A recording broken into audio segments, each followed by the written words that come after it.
Isócrates fue una figura importante en la Atenas clásica y desempeñó un papel significativo en la vida política y cultural de su tiempo. Aquí hay algunos aspectos destacados de la vida y la obra de Isócrates. Isócrates fundó una escuela de retórica en Atenas, donde enseñó a numerosos estudiantes, incluyendo a figuras prominentes como Demóstenes y Lisias. Su influencia como educador fue significativa en el desarrollo de la oratoria y la retórica en la antigua Grecia. Es conocido por haber escrito numerosos discursos y obras retóricas. Algunos de sus discursos fueron escritos en forma de panegíricos y discursos forenses. Sus obras más famosas incluyen Panegírico y Areópago. Además, escribió discursos políticos y filosóficos, como Busiris y Antídosis. Panhelenismo. Isócrates promovió la idea de unión y cooperación entre las ciudades-estado griegas en su discurso panegírico. Abogó por la idea de un liderazgo ateniense en una alianza panhelénica que debería trabajar juntos para enfrentar amenazas externas, en particular contra el imperio persa. El panegírico es uno de los discursos más famosos escritos por el orador y educador griego Isócrates. Este discurso fue escrito en el año 380 a.C.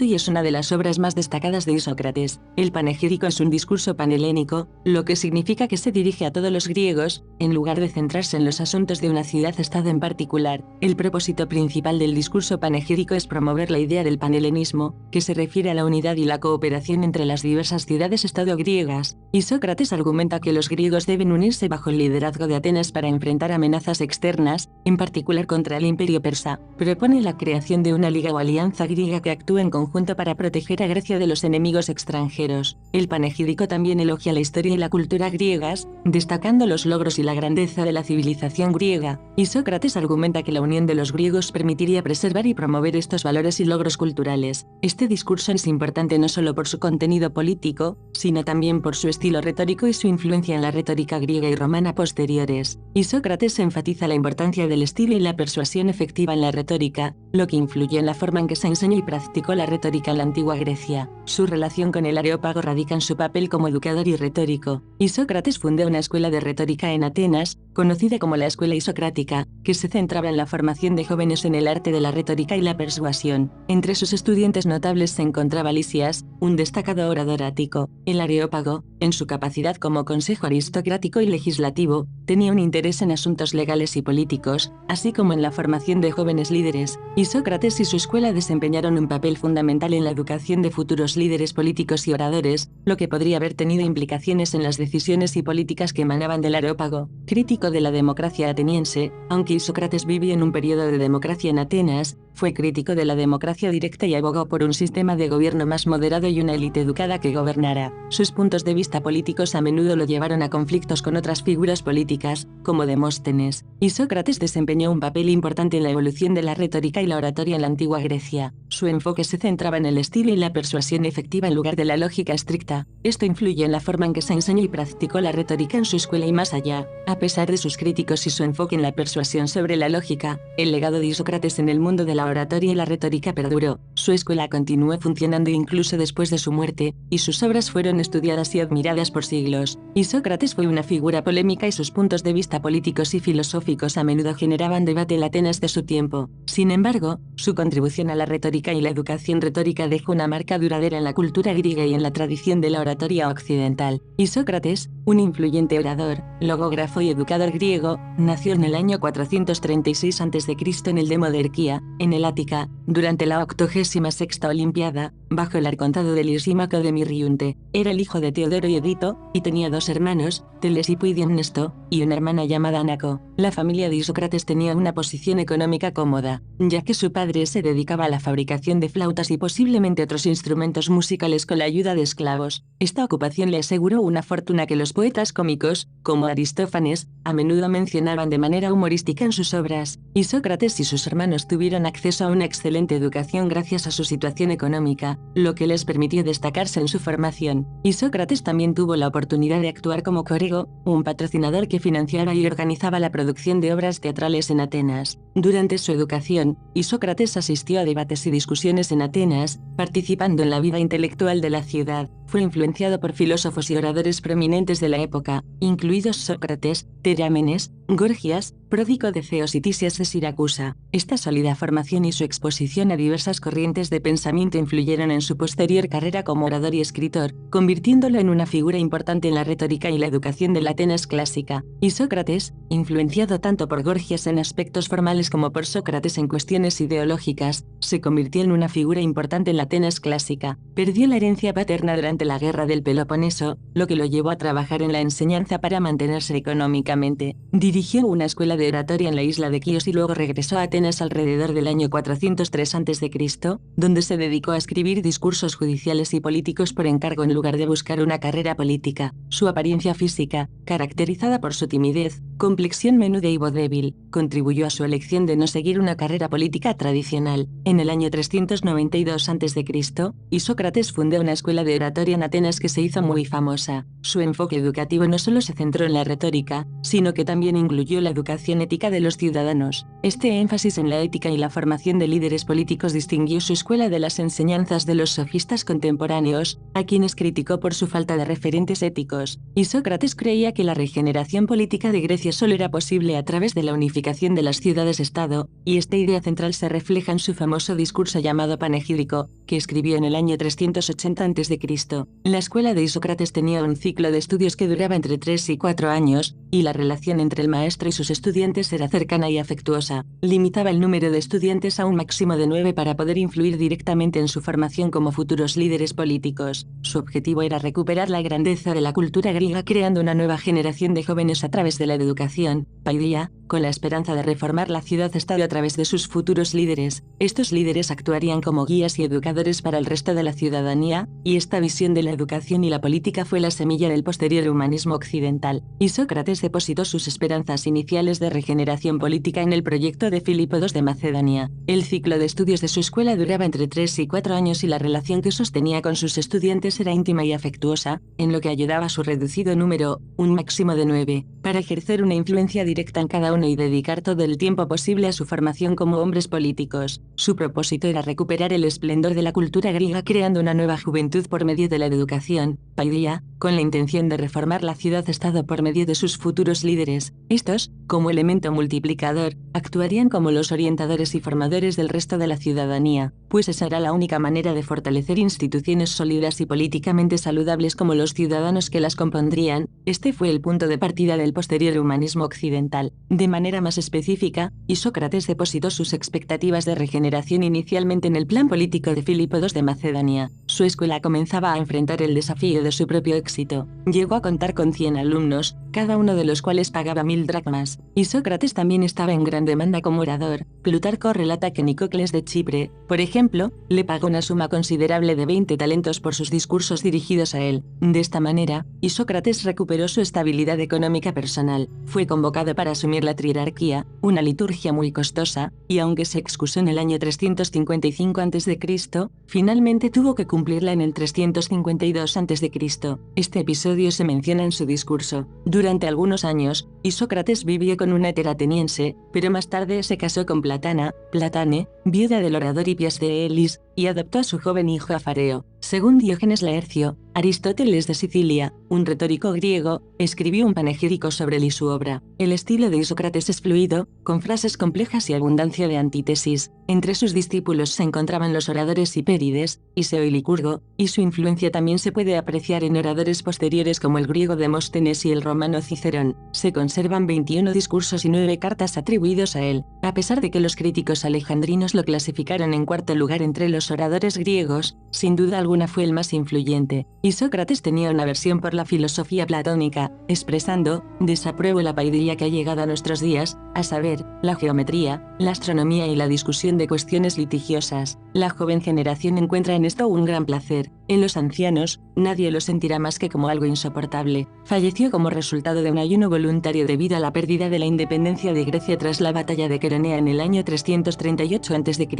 El pensamiento político de Isócrates fue amplio y adaptable al contexto de su época. criticó el régimen oligárquico de los 30 y también cuestionó a los demagogos de su tiempo, a quienes a veces identificó con el régimen de los 400. En sus escritos, comparó la moralidad y el compromiso con la polis de Pericles con las acciones de los demagogos, y Sócrates no se adhirió rígidamente a un solo sistema político, sino que varió sus opiniones según la situación. En algunas ocasiones defendió la monarquía, en otras la aristocracia y en otras la democracia. A lo largo de su obra, expresó su aversión a la tiranía y se opuso al sistema de selección de magistrados a través del sorteo, que era característico de la democracia de su tiempo. También abogó por reducir el poder político del Consejo del Areópago. En términos generales, Isócrates parecía favorecer una forma de democracia mezclada con aristocracia, como la llamó en su Panatenaico. Este sistema se asemeja a lo que se conoce como democracia moderada, que fue representada por políticos como Terámenes. Esta forma de gobierno se caracterizaba por ser una sabia combinación de oligarquía y democracia, según Tucídides, Historia de la Guerra del Peloponeso, 8:97. Isócrates fue un prolífico autor de discursos y otras obras, aunque se le atribuyeron alrededor de 60 discursos en la antigüedad. Hoy en día se cree que solo unos 25 a 28 de ellos son realmente suyos. Se han conservado 6 discursos que se consideran auténticos, junto con 2 elogios y varios manifiestos políticos. Aquí están algunos de sus discursos más destacados. Contra Eutino, 403 o 402 a.C., un discurso sobre un caso legal relacionado con la restitución de dinero en favor de un hombre llamado Anicias. Contra Calímaco, 402 o 401 a.C.,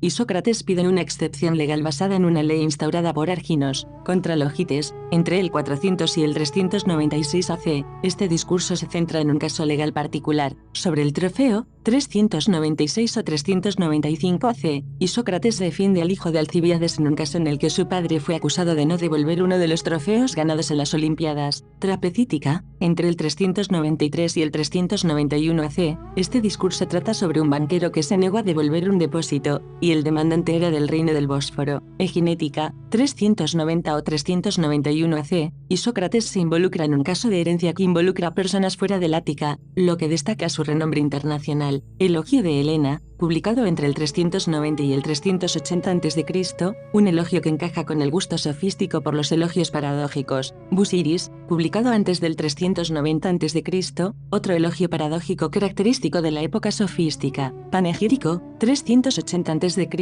un manifiesto político que destaca su visión de la educación como base para la regeneración política de Grecia. Arquidamos, 365 a.C., 362 AC, un discurso que aboga por la paz y la reconciliación. Sobre la paz, 356 a.C., un discurso centrado en la importancia de la paz para la estabilidad de Grecia. La Areopagítica, circa 354 AC, una obra que inspiró al poeta inglés John Milton y aborda temas políticos y sociales. A Filipo, 346 a.C., un discurso dirigido a Filipo II de Macedonia. Panatenaica, entre el 342 y el 339 AC, un manifiesto sobre la importancia de celebrar las Panateneas, una festividad en Atenas. Estas son algunas de las obras más destacadas de Isócrates, junto con algunas cartas y fragmentos adicionales que se han conservado. Algunas frases célebres del autor: no perseveréis siempre en vuestro derecho con rigor, no peleéis más que cuando os sea útil vencer. La frase no perseveréis siempre en vuestro derecho con rigor, no peleéis más que cuando os sea útil vencer es una cita de Isócrates, un orador, logógrafo y político griego. Esta cita refleja su enfoque pragmático y su creencia en que las disputas y los conflictos deben abordarse de manera estratégica, y no solo en defensa de los principios o derechos, sino considerando si es beneficioso y útil ganar la disputa. En otras palabras, Isócrates sugiere que no siempre es necesario luchar o discutir en cada situación en la que tengamos razón, sino que debemos elegir nuestras batallas con sabiduría y actuar cuando sea realmente beneficioso y conducirá al éxito. Esta perspectiva puede aplicarse tanto a la política como a la vida cotidiana, enfatizando la importancia de la prudencia y la estrategia en la toma de decisiones. Sed ávidos de saber y llegaréis a ser sabios. La frase sed ávidos de saber y llegaréis a ser sabios es un consejo que resalta la importancia de la búsqueda activa del conocimiento y el aprendizaje constante como medio para alcanzar la sabiduría. En otras palabras, sugiere que aquellos que tienen un deseo insaciable de aprender y adquirir nuevos conocimientos eventualmente se convertirán en personas sabias. Este consejo enfatiza que la sabiduría no es un estado estático, sino un proceso continuo de crecimiento intelectual. Aquellos que están dispuestos a explorar, cuestionar y aprender de sus experiencias y del mundo que que les rodea tienen más probabilidades de desarrollar una comprensión profunda y perspicaz de la vida y de tomar decisiones más informadas y sabias. En resumen, la frase nos anima a ser curiosos, a buscar el conocimiento y a estar abiertos a nuevas ideas y experiencias como camino hacia la sabiduría. Sed moderados en el castigo, que la pena esté siempre por debajo del delito. La frase sed moderados en el castigo, que la pena esté siempre por debajo del delito resalta la importancia de la moderación y la proporcionalidad en la aplicación de sanciones o castigos. En otras palabras, sugiere que cuando se imponen consecuencias por acciones incorrectas o delitos, estas consecuencias deben ser justas y proporcionales a la gravedad del acto cometido. Este principio se basa en la idea de la justicia y la equidad en el sistema legal y en la ética en general. Significa que las penas o castigos no deben ser excesivamente severos ni crueles, sino que deben ajustarse adecuadamente a la naturaleza y gravedad del delito cometido. La proporcionalidad en el castigo es fundamental para garantizar que las personas sean tratadas de manera justa y que el sistema legal sea percibido como justo y moral. Esta frase nos recuerda la importancia de aplicar castigos o sanciones de manera justa y proporcionada, evitando la aplicación de penas excesivas que puedan resultar injustas o inhumanas. De todas nuestras posesiones, solo la sabiduría es inmortal. La frase de todas nuestras posesiones, solo la sabiduría es inmortal destaca la idea de que la sabiduría es un tesoro invaluable que perdura a lo largo del tiempo y trasciende la mortalidad. Esta afirmación sugiere que, a diferencia de las posesiones materiales y las riquezas terrenales, que pueden desvanecerse o desaparecer con el tiempo, la sabiduría es eterna y perdura más allá de la vida de una persona. La sabiduría se refiere a la capacidad de adquirir conocimiento, comprender profundamente las cuestiones de la vida y tomar decisiones informadas y juiciosas. Es un atributo que puede enriquecer nuestras vidas y las vidas de los demás, y su influencia puede perdurar a través de generaciones. En este sentido, la frase nos anima a valorar y buscar la sabiduría como una de las posesiones más preciosas que podemos adquirir en nuestra vida. Sugiere que invertir en el desarrollo de nuestro conocimiento y comprensión, así como compartir nuestra sabiduría con otros, es una forma de dejar una huella duradera en el mundo y contribuir al bienestar de las generaciones futuras. La sabiduría, en este sentido, se considera un legado inmortal que podemos dejar atrás. Si llegáis a tener gustos despreciables, escondedlos, pero que vuestro ardor por las cosas grandes no deje nunca de mostrarse. La frase si llegáis a tener gustos despreciables, escondedlos, pero que vuestro ardor por las cosas grandes no deje nunca de mostrarse sugiere la importancia de mantener un equilibrio en la expresión de nuestros intereses y pasiones. En esencia, nos aconseja que si alguna vez desarrollamos intereses o gustos que podrían ser considerados menos dignos o despreciados por otros, deberíamos ser discretos al respecto y no exhibirlos públicamente. Sin embargo, al mismo tiempo, nos anima a no ocultar nuestro entusiasmo y dedicación por las cosas de gran valor y significado. La idea principal detrás de esta frase es la discreción y el discernimiento en la forma en que compartimos nuestros intereses y pasiones con los demás. No todos los gustos personales son universalmente admirados, y a veces, expresar ciertos gustos puede llevar a malentendidos o críticas. Por lo tanto, la sugerencia es que si tenemos pasatiempos o intereses que podrían no ser ampliamente aceptados, no es necesario promocionarlos abiertamente. Sin embargo, en contraste, cuando se trata de aspiraciones nobles, valores importantes o metas significativas en la vida, se nos anima a mostrar nuestro ardor y dedicación de manera abierta. Esto significa que no debemos tener miedo de expresar nuestro compromiso con causas importantes, la búsqueda de la excelencia o la adhesión a principios éticos sólidos. En resumen, la frase nos recuerda la importancia de ser selectivos en la forma en que compartimos nuestros intereses y pasiones, ocultando los que podrían no ser socialmente aceptados mientras mostramos nuestro compromiso con lo que realmente valoramos y consideramos valioso en la vida. No hay raza más enemiga de la mayoría que los malos oradores y los malos demagogos. La frase no hay raza más enemiga de la mayoría que los malos oradores y los malos demagogos atribuida a Isócrates destaca la idea de que los oradores ineficaces y los demagogos pueden ser perjudiciales para la mayoría de la población. Aquí, una explicación más detallada de la cita, malos oradores, esto se refiere a las personas que carecen de la habilidad de hablar y persuadir de manera efectiva. Los malos oradores pueden tener dificultades para comunicar sus ideas de manera clara y convincente, lo que puede resultar en una falta de apoyo o comprensión por parte de la mayoría de las personas. Malos demagogos. Los demagogos son líderes que a menudo utilizan tácticas manipuladoras y emocionales para ganar seguidores. Pueden explotar prejuicios, miedos o emociones en lugar de argumentos racionales. Los malos demagogos serían aquellos que utilizan estas tácticas de manera destructiva, llevando a la mayoría por un camino perjudicial. La cita sugiere que estas dos categorías de personas, los malos oradores y los malos demagogos, pueden representar una amenaza para la mayoría. En lugar de trabajar en beneficio de la población, pueden socavar sus intereses o manipularlos para sus propios fines. En resumen, la cita destaca la importancia de la comunicación efectiva y la ética en la política y la oratoria oratoria, y advierte sobre los peligros de aquellos que carecen de estas cualidades. Isócrates abordó una amplia variedad de temas, desde discursos judiciales hasta discursos epidícticos y cartas políticas. Su trabajo abarcó asuntos políticos, éticos y retóricos, y su énfasis en la unidad panhelénica y la educación ética se refleja en muchas de sus obras. Claro, estaré encantado de proporcionarte más detalles sobre algunas de las obras y discursos más destacados de Isócrates. Panegírico, 380 a.C. Este discurso es uno de los más conocidos de Isócrates y se considera su obra maestra. En él, Isócrates elogia a Atenas y aboga por la unidad de las ciudades-estado griegas en contra de Persia. Promueve la idea de que Grecia debe dejar de lado sus conflictos internos y unirse en una cruzada panhelénica. Es un llamado a la unidad y la acción conjunta en un momento en que Grecia enfrentaba amenazas externas. Areopagítica, 357-354 a.C. Este discurso lleva el nombre del Areópago, un tribunal de Atenas. En él, Isócrates argumenta en contra de las reformas políticas democráticas que habían debilitado la autoridad del Areópago. Aboga por un equilibrio entre la democracia y la aristocracia, sosteniendo que el Areópago debe tener un papel más influyente en la toma de decisiones políticas. A Filipo, 346 a.C.